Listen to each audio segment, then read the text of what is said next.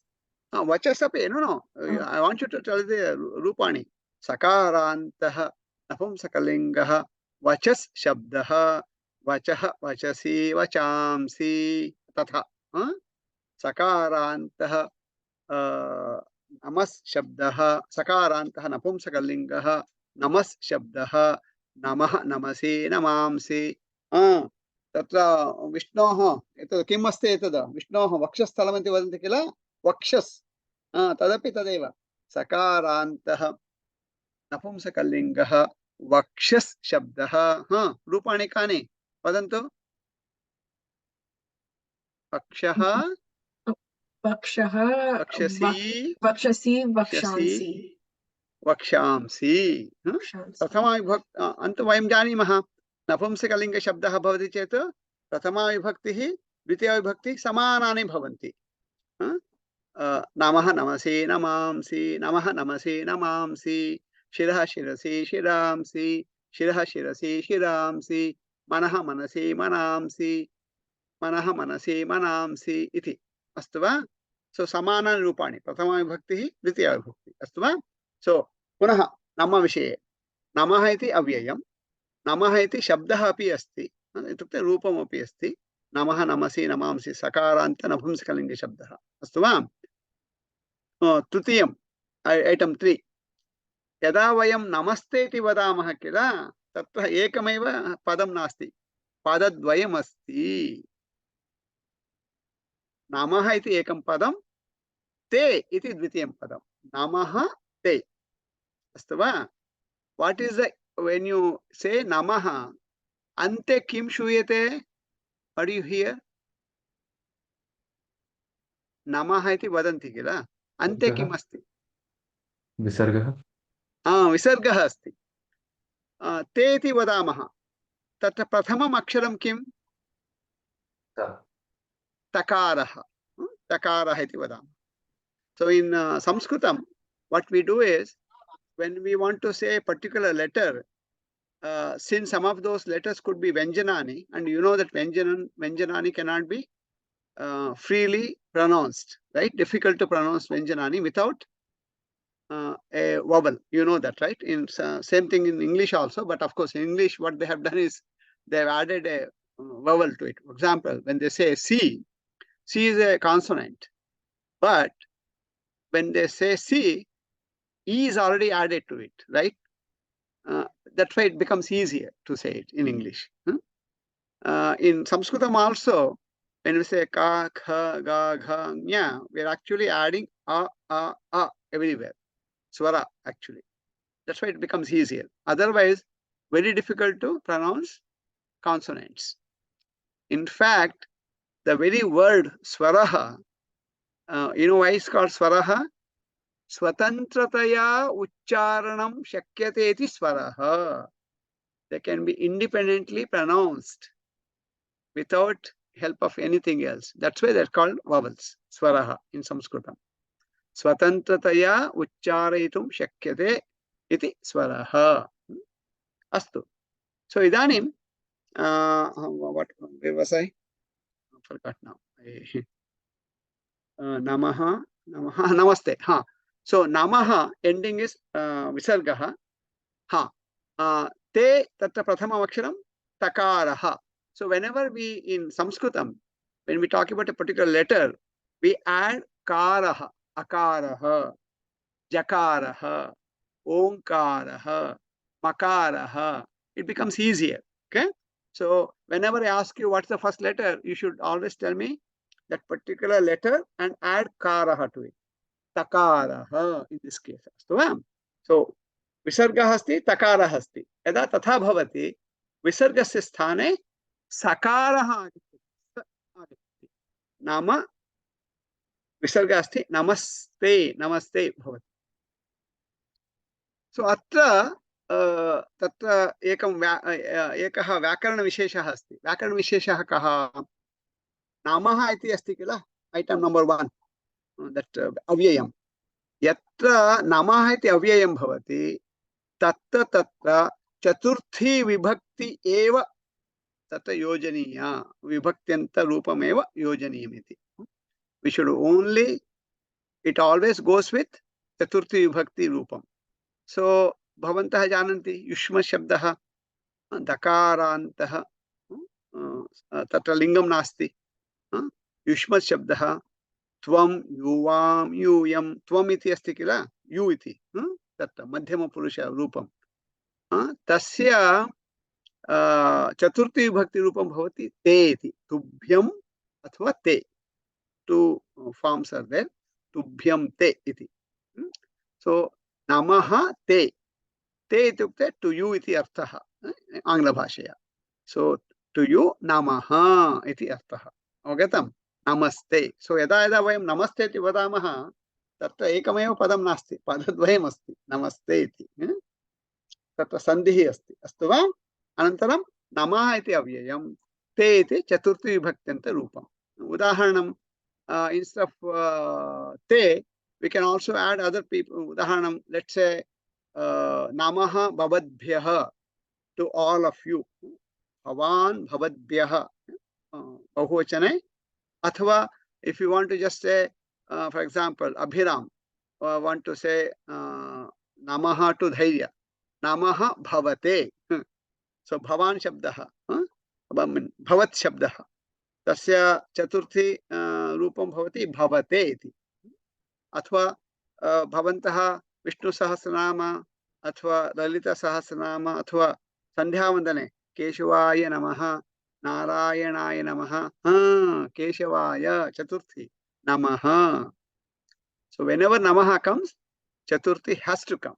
अस्तु ललितायै नमः विष्णवे नमः. इदानीम् एवं कुर्मः. अत्र भवन्तः सन्ति. निखिला किं वदामः? निखिलायै नमः. श्वेता किं वदामः? श्वेतायै नमः. अभिराम किं वदामः? अभिरामाय नमः. मीनाक्षी किं वदामः? मीनाक्ष्यै नमः. प्रद्युम्नः प्रद्युम्नाय नमः. धैर्यः धैर्याय नमः. Avagatam? So we'll take our mother's name and father's name, add namaha and say the sentence very quickly. Astuva? Nikhila, take your father's name, mother's name, add namaha with chaturthi. Quickly. चेतनायै नमः. चेतनायै नमः. राधा कृष्णाय चेतनायै नमः. राधा कृष्णाय नमः. राधा कृष्णाय नमः. चेतनायै नमः. राधा कृष्णाय नमः. श्वेते? रम्यायै नमः. कार्तिकेयाय नमः. सम्यक्. अभिराम?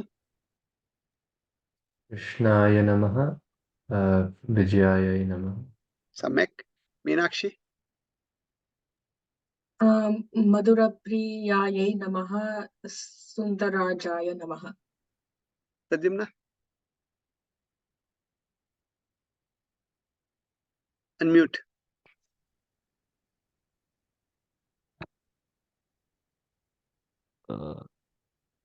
What's your dad's name? Pituh nama kim? Oh,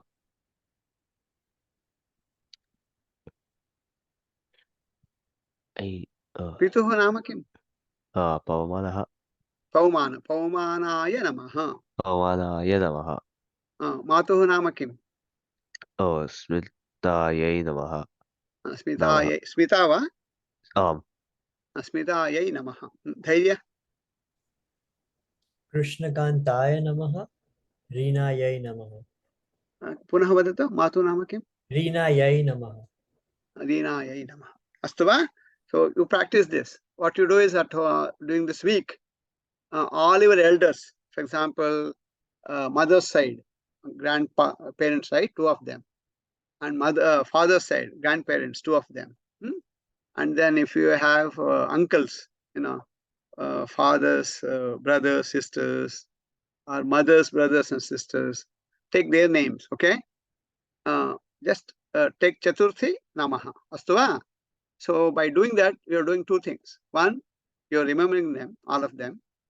Number 2, you're also, giving, what to say? obscene. What's it called? English word? I forget. I'm so bad in English. Anyway, your regards to them basically. Astuva. So that will also happen, and then at the same time, bhavatam gruhapata happy bhavati. Astuva. You don't have to write down. You just, for example, mama pita asti Srinivasah. Srinivasaya namaha. Mama mata asti Nagamma. Nagamayai namaha. That's it. You just remember the name and say it. Astu va? Kurvante? So father side, mother side, their parents and their siblings. Astu. Agre saramaha. Ha. So we are coming back to nama. So namaha iti avyayam. नमः इति शब्दः अपि तत् शब्दरूपमपि भवति सकारान्त नपुंसकलिङ्गे नमः शब्दः नमः नमसि नमांसि तृतीयं नमस्ते इति यत् पदं यद् वदामः तत्र पदद्वयम् अस्ति नमः ते अनन्तरं नमः इति भवति चेत् तत्र चतुर्थी आवश्यकी इति so you can say 3a नमस्ते 2 words and 3b whenever नमः is there should be चतुर्थी all the time अस्तु वा तथा Number 4 इदानीं नमस्कारः इति एकं पदमस्ति नमस्कारः इति नमस्कारः इति पदं यथा रामः अस्ति तथा अकारान्तः पुल्लिङ्गः नमस्कारशब्दः यथा रामः रामो रामाः नमस्कारः नमस्कारौ नमस्काराः अस्तु वा so in some of our regional languages कदाचित् वयं वदामः नमस्कारं नमस्कारं न नमस्कारम् इत्युक्ते द्वितीया विभक्तिः भवति सो तदर्थमेव यदा नमस्कारः इति वदामः संस्कृतेन नमस्कारः इति तावदेव तत् पर्याप्तम् अस्तु वा मम नमस्कारः अस्ति इति अर्थः तत्र अस्तु वा नमस्कारः इति अकारान्त पुल्लिङ्गशब्दः तद् ऐटम् नंबर 4 अनन्तरं उदाहरणं sometimes you want to tell for example let's say not now but particularly probably now also let's say you want to convey you have met a friend for example you are close friends his or her parents also sometimes what you do is convey my regards to your parents iti vadanti kila bhavatah माता पितृभ्यां मम नमस्कारान् सूचयतु नमस्कारान् द्वितीया बहुवचन रूपं मम नमस्कारान् सूचयतु इति अवगतं माता पितृभ्यां चतुर्थी माता पितृभ्यां मम नमस्कारान् सूचयतु अस्तु वा ऐटम् नंबर 4 ऐटम् नंबर 5 नमति इति एकं पदमस्ति क्रियापदं नमति इति उदाहरणं अस्ति किल तत्र कुत्र भवति नमामि तत्र उदाहरणम् अहं देवं नमामि इत्युक्ते देवः अस्ति देवं नमामि नमति इति क्रियापदं सकर्मक धातुः नम इति धातुः तत्र सो नमति नमति नमन्ति नमामि नमामः इति अस्तु वा सो एवं 5 ऐटम्स् अस्तु वा अवगतवन्तः वा इदानीं नमः इति अव्ययम्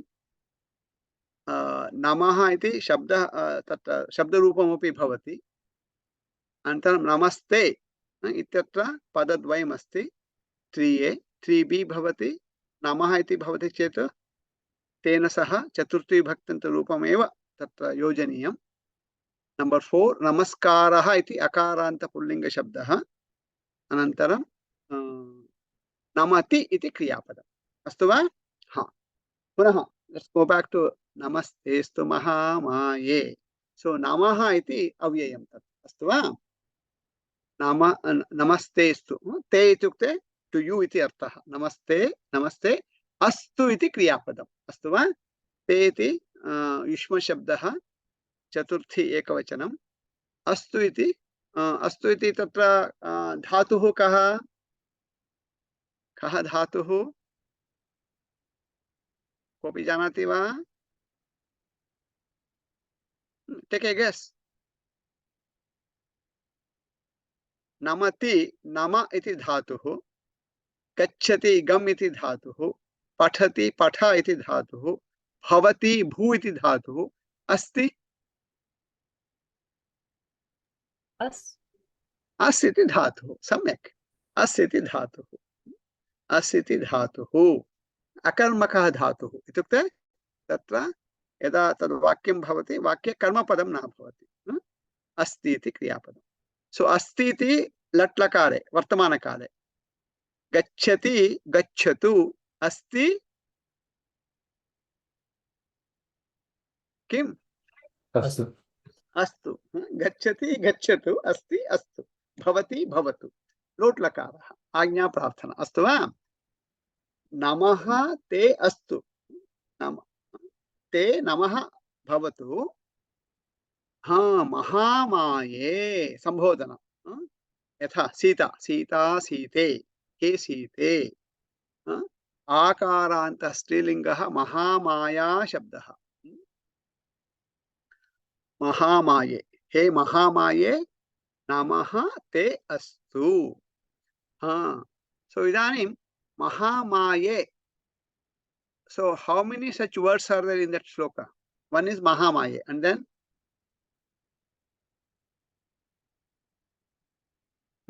quickly, श्रीपीठे सुरपूजिते शंखचक्र गदा हस्ते इत्युक्ते एतानि सर्वाणि पदानि कीदृशानि पदानि? संबोधना विभक्त्यन्त पदानि, अस्तु वा। विशेषणानि, दिस् आल् विशेषणानि फॉर लक्ष्मी, महालक्ष्मी।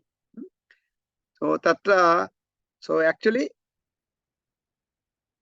महालक्ष्मी इति अस्ति किल, सा महालक्ष्मी ही, परन्तु यदा Mahalakshmi comes in front of us, you will say, hey Mahalakshmi.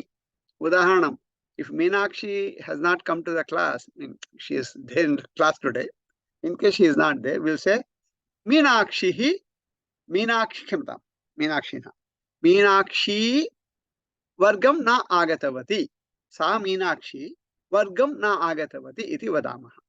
Parantu Meenakshi vargam agatavati asti. When I address her, हे मीनाक्षी इति वदामः, अस्तु वा।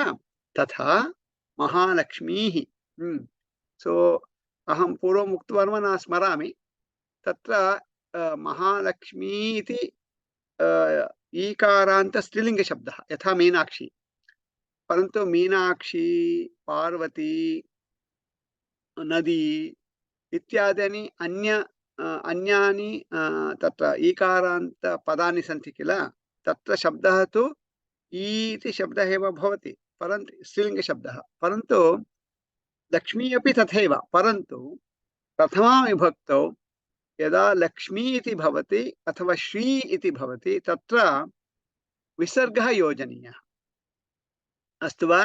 फॉर पार्वती यू से ओनली पार्वती, ईकारान्त स्त्रीलिङ्गः पार्वती शब्दः, पार्वती, पार्वत्यौ, पार्वत्यः, परन्तु महालक्ष्मी अथवा लक्ष्मी, लक्ष्मीः, लक्ष्म्यौ, लक्ष्म्यः, प्रथमा विभक्ति एकवचने वयं विसर्गं योजयामः। विशेषः, किमर्थं विशेषः? तथा अस्माकं पूर्वजाः उक्तवन्तः, but V can say Lakshmi इत्युक्ते किं? धनं किल, सम्पत्, विशेषः, special, that's why we add विसर्ग, अस्तु वा।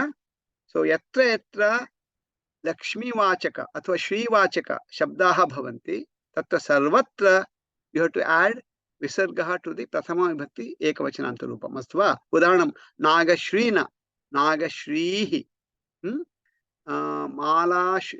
मालाश्री इति उदाहरणं, मालाश्रीन, मालाश्रीः इति प्रथमा विभक्ति एकवचने भवति, यत्र यत्र श्री इति भवति अथवा लक्ष्मी इति भवति, अस्तु वा। हाँ, सो तत्र किम् अभवत्? महालक्ष्मी, हे महामाये, ये श्रीपीठे, श्रीपीठे इत्युक्ते श्री इत्युक्ते तत्र सम्पद्भरित पीठं, तत्र श्रीपीठे यत्र तादृशपीठे सा उपस्थिता अस्ति तदर्थमेव सा श्रीपीठा। श्रीपीठे अनन्तरं शङ्खचक्रगदा हस्ते, यस्याः हस्ते शङ्खं चक्रं गदा एतत् सर्वम् अस्ति, सा शङ्खचक्र गदाहस्ता भवति। संबोधने किं वदामः? शङ्खचक्र गदाहस्ते इति वदामः। सो हे श्रीपीठे, हे सुरपूजिते। सुरपूजिते इत्युक्ते सुरः इत्युक्ते किम्? सुरः इत्युक्ते अर्थः कः? Like good? नो, देवः इति। Okay. सुरः असुरः। सुरः इत्युक्ते देवः, असुरः इत्युक्ते राक्षसः इति। भवन्तः जानन्ति, in Sanskritam, just like in English, if you add an to the beginning, it becomes opposite of that. कुत्र भवति? यदा तद् पदं, पदस्य आरम्भे व्यञ्जनमस्ति। उदाहरणं सुर, प्रथमम् अक्षरं किम्? सकारः। सकारः। सकारः व्यञ्जनमस्ति किल, स्वरः नास्ति। तदर्थमेव आ इति योजयामः। परन्तु यदि तत्र उदाहरणम् अन्यः इति भवति, अन्यः इति, तत्र प्रथमम् अक्षरं किम्? अन्यः। What is the first letter in anya? Can you hear me? Can you hear me or not? What is the first letter in anya?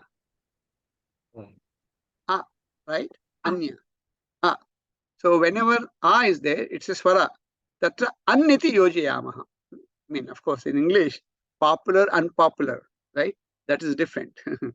In English, it uses a different logic. That same that of unpopular is used in Sanskritam. Of course, it's gone from Sanskritam to English. That's different. Anyaha, ananyaha iti bhavati. Astu va? Anyaha itukte different iti arthaha. Ananyaha itukte not different iti arthaha. Same iti arthaha. Ananyaha iti. You must have heard that name, right? Ananyaha. अथवा ईशः अनीशः। ईशः इत्युक्ते यजमानः इति। अनीशः इत्युक्ते someone who doesn't have a master, he becomes anisha. Lord Ishvara, he is himself a Lord, right? He doesn't need anybody else to be Swami to him. Anishaha iti. Isha Anisha. So अत्र किमस्ति? अहं किं वदामि स्म? शङ्खचक्रगदाहस्ते महालक्ष्मी नमोस्तुते। Forgot what was I, किं वदामि स्म? भवतु नाम. So हे महालक्ष्मी, हे महामाये, हे सुरपूज, सुर असुर, तदर्थमेव तद् उक्तवान्। अस्तु, सुरपूज्य, सुर इत्युक्ते देवः। देवैः या पूजिता सा देव पूजिता अथवा सुर पूजिता, सा सुर पूजिता, like सा Sita, when she comes in front of us, हे सुर पूजिते इति वदामः। अस्तु वा? हे सुर पूजिते, हे श्रीपीठे। श्रीपीठा इत्युक्ते she sits on a kind of a simhasana type of thing, which is really, Kanakamayam, Suvarnamayam ityadikam. So, Shripitha, that is full of sampat. Tadarthameva, the one who sits on such a type of pitha, sa bhavati Shripitha. When she comes in front of us, he Shripithe iti vadamaha. Astu va? Mahamaya. Mahamaya itukte, yasyaha maya mahati asti. Maya itukte, she can do anything, right? That type of person. Yasyaha maya mahati asti sa mahamaya. When mahamaya comes in front of us, we say, hey mahamaye, hey mahalakshmi, hey mahamaye, hey shripithe, hey surapujite. Yasyaha haste shankaha चक्रम गदा च अस्ति सा भवति शंखचक्र गदा हस्ता. But when she comes in front of us, we call her हे शंखचक्र गदा हस्ते इति. अस्तु वा? So all these things we say. Antaram te namaha astu. Antaram in end also we say the same thing. Te namaha astu. Tavadeva. Astu va? So etasya श्लोकस्य अर्थः एवमेव. अवगतम्? प्रश्नः अस्ति?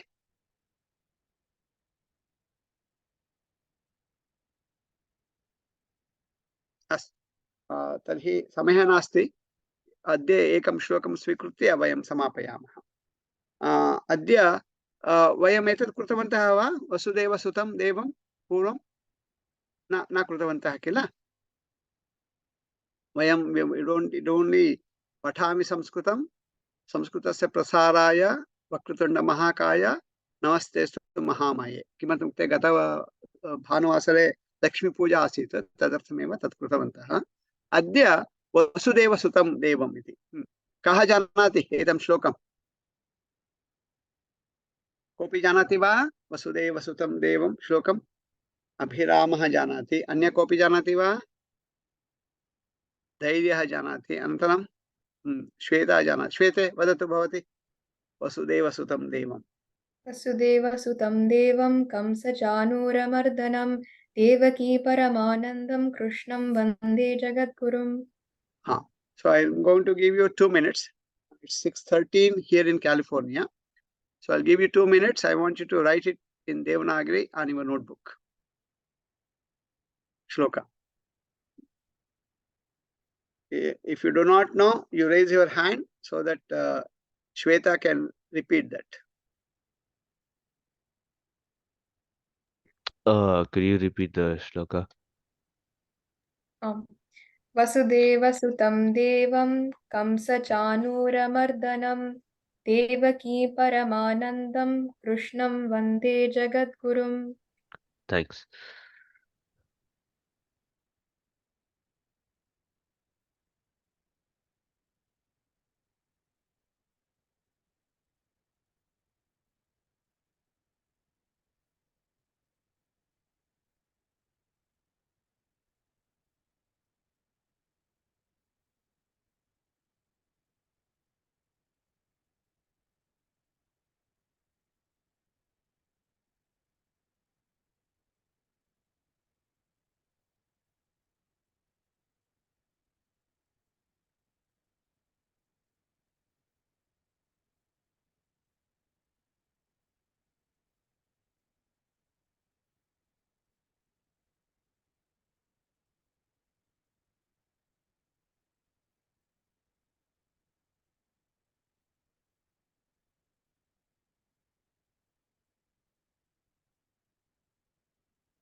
Done? अस्तु वा? So एवं कुर्मः. यदि भवन्तः लिखितवन्तः वा न वा इति अहं किञ्चित् शेर् करोमि. द्रष्टुं शक्नुवन्ति वा? Can you see it? So look at what I have written. Look what you have written. For every mistake, minus 0.1. Astu va? Suppose if you have written the Vasudeva and Sutam as two different words, then you have to give yourself a minus 0.1. Astu va? And instead of Mardanam, Tatra Da is Alpa Prana. If you have written Mahaprana, then minus 0.1. Tatha. self-evaluation.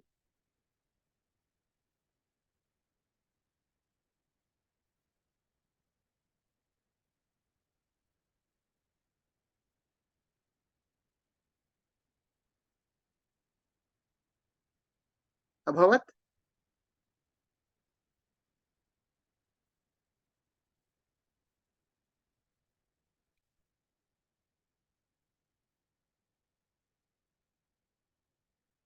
Astu va? Were you able to complete evaluation?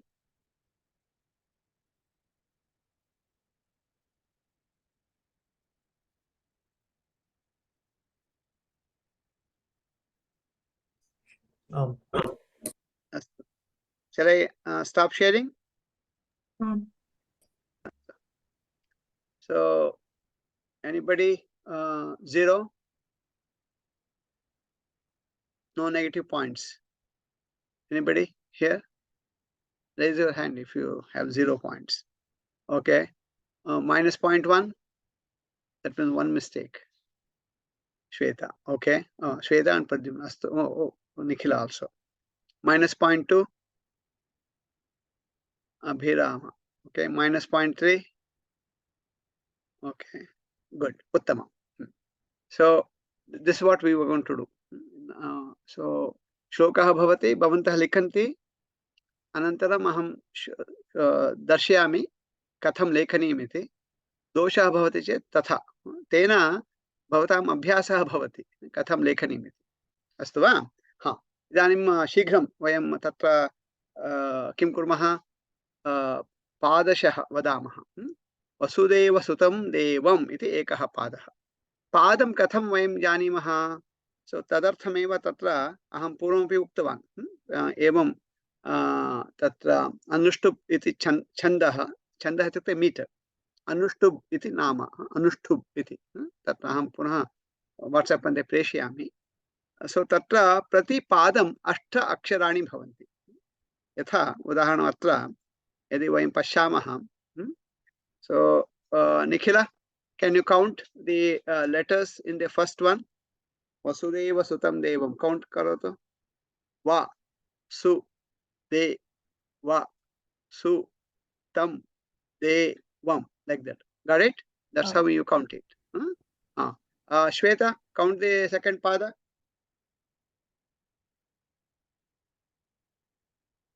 Shweta? Like right now? Yeah.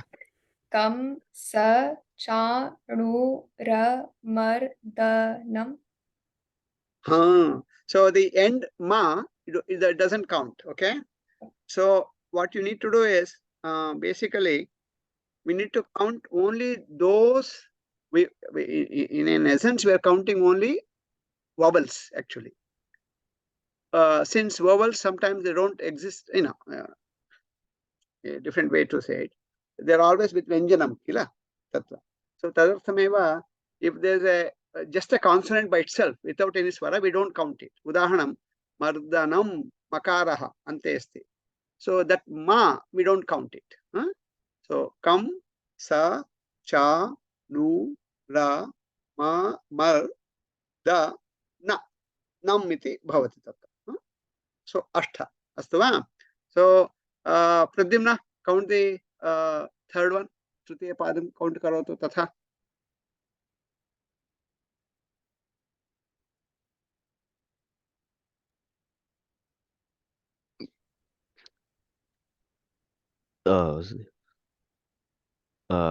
Devaki kila. Devaki Paramananda. Nandam. Nam, dam. Nandam. Okay. Ashta. Punaha. Astu va? Dhairya, antima padam, count karotu. Krishnam Vande Jagad Jagad Gurum. Jagad. Jagad asti kila. Tad, because da is without any swara. So athva ja, ga, gu, gu, gu. You have to add da and ga together. Gu, rum. Jagad gurum. Astu va? So if you count like that, then tena kim bhavati? Prati padam kati aksharaणि santi? Ashtam. Ashtaksharaणि. For this we call it anuštubh. Anuštubh. A, nu, मूर्धनिशा, षण्मुखशा, टकारः, अल्पप्राणः, टकारः, भ, ब, भ, अनुष्टुभ, अनुष्टुभ, छन्दस्, छन्दः इति. हाँ, सकारान्तः, हाँ, छन्दः तु स्त्रीलिङ्गः.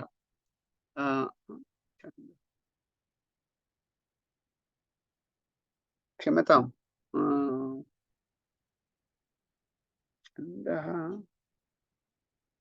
I think स्त्रीलिङ्गः, परन्तु रूपं तु समानं भवति. छन्दः, छन्दसि, छन्दांसि इत्येव भवति स्त्रीलिङ्गः. Let me check that and then वदामि. परन्तु सकारान्तः स्त्रीलिङ्गः, छन्दशब्दः. अस्तु. नपुंसकलिङ्गः. अस्तु, इदानीं मम भ्रमः जातः, अनन्तरं वदामि. अस्तु. तत् अनुष्टुप् इति भवति. अस्तु वा? प्रतिपादं कति अक्षराणि? 8 अक्षराणि भवन्ति. अस्तु वा? सो भगवद्गीतायां, रामायणे, सामान्यश्लोकाः सर्वत्र अनुष्टुप् मीटर् एव भवति. प्रतिपादं 8 अक्षराणि. If you don't find that 8 अक्षराणि, अथवा sometimes people add other things, then something wrong इति चिन्तयन्तु. अस्तु वा? अस्तु, अग्रे सरामः. इदानीम् एकैकपादं स्वीकुर्मः, पदं वदामः, पदानि कानि इति. प्रथमपादस्य मीनाक्षी भवती वदतु. प्रथमपादे पदानि कानि?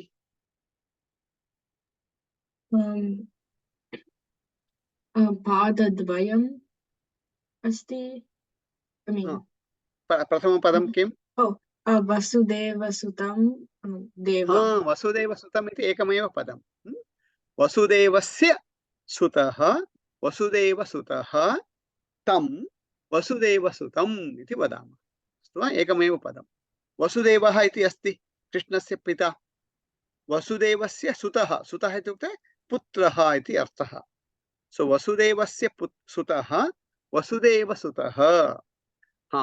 Now what I want to do is, you take your father's name, and if you are a girl, say Suta. If you are a boy, say Sutaha. So all you have to do is Udahanam. Govindaha, Srinivasa Sutaha. Nikhila? Radha Krishna Sutta. Nikhila. Nikhila Radha Krishna Sutta. Shweta? Kartikeya Sutta Shweta. Dhairya? Dhairyah Krishnakant Sutah. Krishna va? Krishnakant. Krishnakanta Sutaha. Krishnakanta Sutaha. Pradyumna?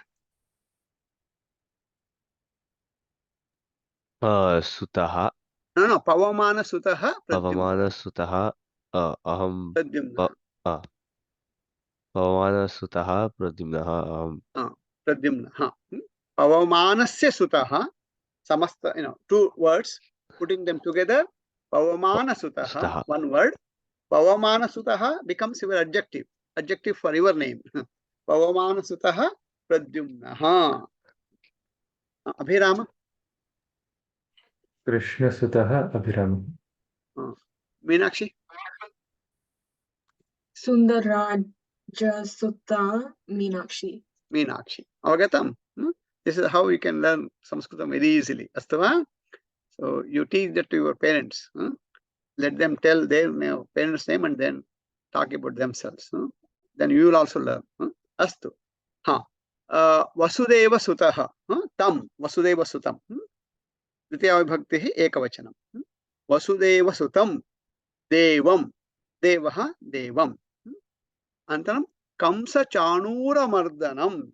So Mardanam itukte Mardayati. Marayati iti arthaha. Hanti iti arthaha. Marayati. So Kamsam Chanuram cha yaha mardayati. Saha Kamsa Chanura Mardanaha. Saha Kamsa Chanura Mardanaha. Tam Kamsa Chanura Mardanam. The one who has killed Kamsa and Chanura. Him iti artha. Kamsa Chanura Mardhanam. Anantaram Devaki Paramanandam. So Devaki asti Krishnasya Mata. Tasyaha krute anand Paramanandam saha anayati. Devakyaha Paramanandam yaha janayati saha bhavati Devaki Paramanandaha. Udaharanam Ramaha. If you want to Sri Rama, right? Kausalya Sutaha. So if you were to talk about the same thing about Rama, how would we say? Instead of Devaki, you just replace.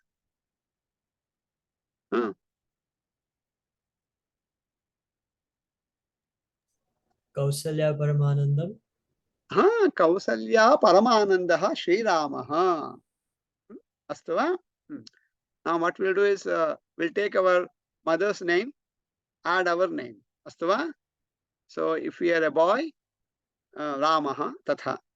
If you are a girl, Nikhila, Shweta, sorry, Nanda iti. Nandaha Nanda iti. Astu va? Nikhila. Take your mother's name and add Nanda iti. Chetana Paramananda Nikhila. Nikhila. As soon as I don't know whether you're at home or you're in dorm right now. If you go home, as soon as your mom sees you, her face lights up. Shweta. Ramya Paramananda Shweta. Shweta. Abhirama. Vijaya Paramanandaha Abhirama. Abhirama. Samek. Dhairya. Reena Paramanandaha Dhairya. Dhairya. Uttamam. Pradyumna.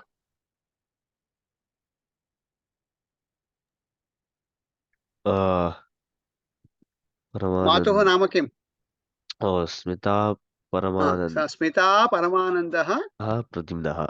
Pradyumna. Meenakshi. Madhura Priya Paramananda Meenakshi. Meenakshi. Tatha. Astu va? So mama matuhu nama Nagamma. Nagamma Paramanandaha Govinda. I'm not sure whether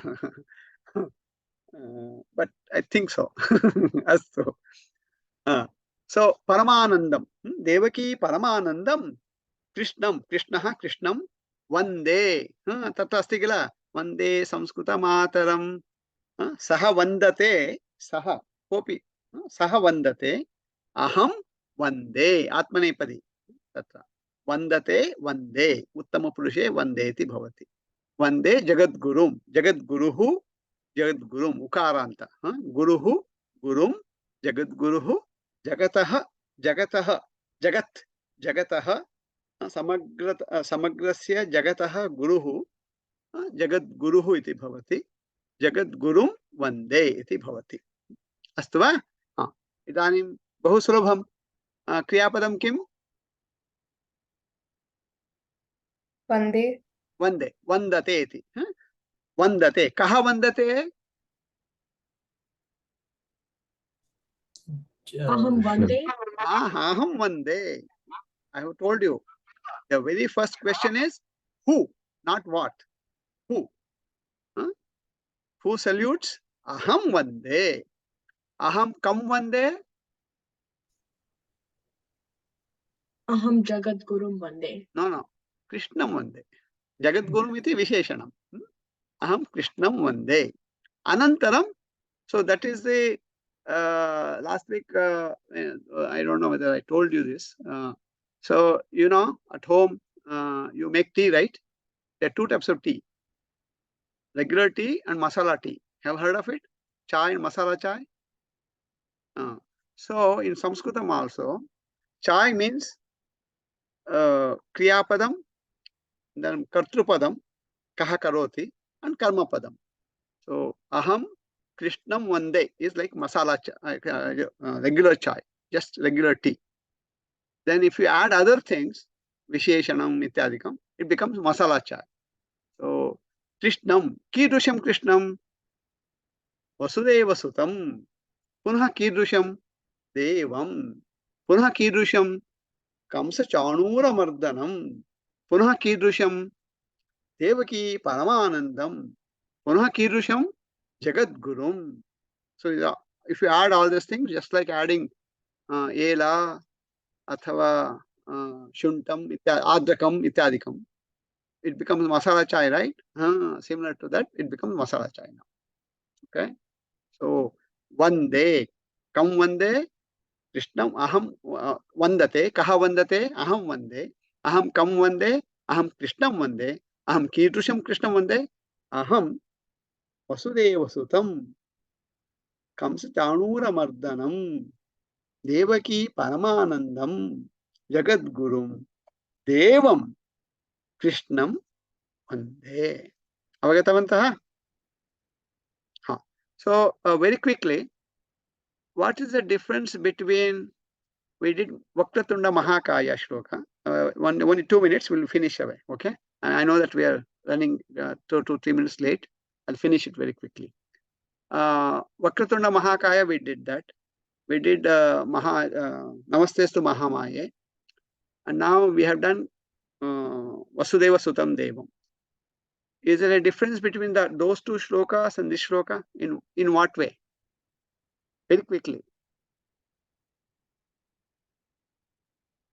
I mean, one is Ganapati, one is Krishna, one is Mahalakshmi. No, I'm not talking about that kind of thing. One is a Devi, one is a Deva. No, I'm not asking about it. One is 2 Mahalakshmi. Very good. Vakratunda and Mahalakshmi, we are addressing both of them. Hey Vakratunda, hey Ganesha, hey Mahalakshmi. But in case of Vasudeva, we're talking about him, like a third party. Avagatam. So with Mahalakshmi and Ganapati, we're having a dialogue with that, either Ganesha or Mahalakshmi. Or with Krishna, we're not having a dialogue with him. We're having a dialogue with somebody else, but about him. Avagatam. Understood? Astu. Tavadeva atra vidamamaha. Kshamitam. We went about 4 minutes late. Kshamitam. So sarve bhavantu sukhinah shlokam uktva samapayamaha. And dhairya bhavan janati va? Sarve bhavantu sukhinah. Not sure. Astu. Nikhila bhavati janati sarve bhavantu sukhinah. Vada. ॐ सर्वे भवन्तु सुखिनः सर्वे सन्तु निरामयाः सर्वे भद्राणि पश्यन्तु मा कश्चित् दुःखभाग् भवेत् ॐ शान्ति शान्ति शान्तिः. Uttamam. Survey camera pashantu. Very quickly, I will take a photo. Hasantu. Samek. And if you have any questions, if you want me to change